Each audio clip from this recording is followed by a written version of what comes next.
Senator Mushahid اللہ صاحب کی وفات ہوئی. اللہ ان کو جوار رحمت اور ان کے درجات بلند کرے. اس کے ساتھ ساتھ آگے چلتے ہیں. آج کی پریس کانفرنس میں خصوصی طور پر ریکویسٹ کی سینیٹر صاحب سے, جو قائد ایوان بھی ہیں سینٹ کے اندر, کہ وہ آ کر بات کریں آپ کے ساتھ. جو ساری سچویشن ایوالو ہو رہی ہے, سینٹ کے الیکشن کا ایک ایسا طریقہ جس میں ووٹنگ پیٹرن یا ووٹ آئیڈینٹیفائیبل ہو, یا پتہ چلے کہ کس نے پیسہ چلایا اور کس نے نہیں. چند چیزیں کوئکلی آپ کے سامنے رکھوں گا, اور اس کے بعد میجر بات چیت جو ہے وہ قائد ایوان جو سینٹ کے ہیں سینیٹر صاحب, وہ آپ کے ساتھ ڈاکٹر صاحب بیٹھ کر بات کریں گے. آپ سب کو پتہ ہے کہ یہ نئی بات نہیں ہے جو ہم نے کی. جب سے ہم سینٹ کا الیکشن لڑ رہے ہیں, پہلی دفعہ آپ کو پتہ ہے 2013 میں ہمیں سیٹیں ملی کے پی سے, اور اس کے فوراً بعد جو الیکشن 2015 میں آیا, اسی میں پرائم منسٹر عمران خان نے ایک ایسے واضح حکمت عملی کی طرف تقاضا کیا کہ سینٹ میں خرید و فروخت نہ ہو. دوسرا الیکشن آپ کے سامنے 2018 میں ہوا, جس کی ویڈیوز آپ کے سامنے ہیں. اگر ہماری بات 2015 کی مان لی جاتی تو 2018 میں وہ لوٹ مار اور وہ بازار گرم نہ ہوتا.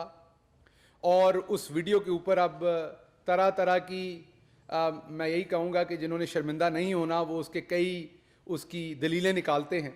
کچھ چیزیں ماضی کی آپ کے سامنے 2015 کی رکھتا ہوں, اس کے بعد سینیٹر صاحب آپ کے سامنے اصل حقائق سارے جو ہیں وہ رکھیں گے.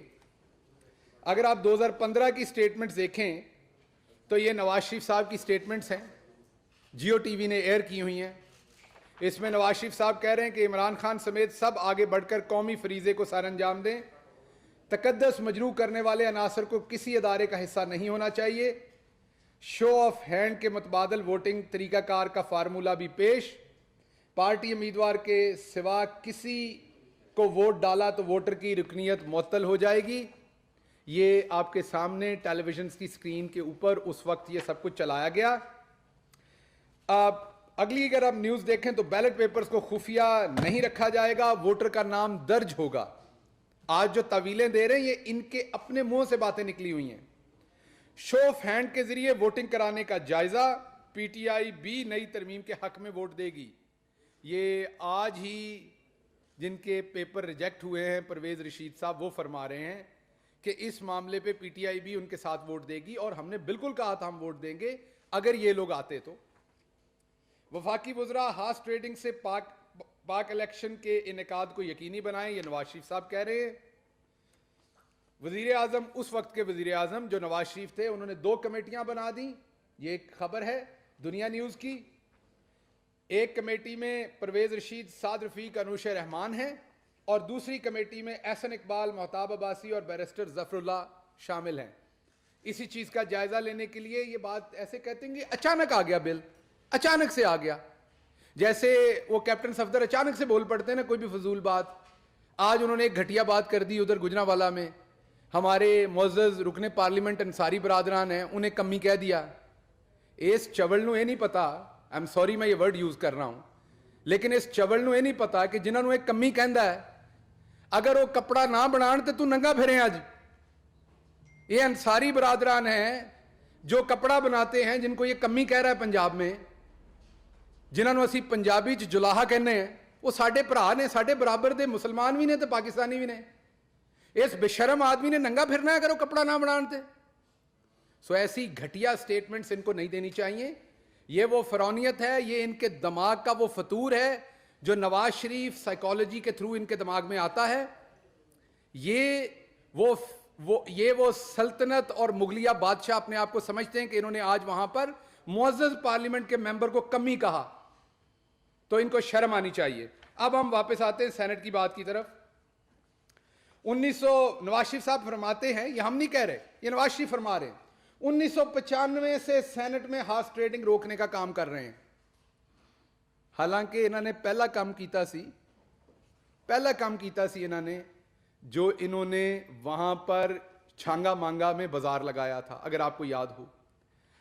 اور آج پرائم منسٹر نے آج میٹنگ لی, آپ کو ہم نے ریلیز کی کہ وہاں 2500 ایکڑ سے جنگل کاٹ دیا گیا تھا.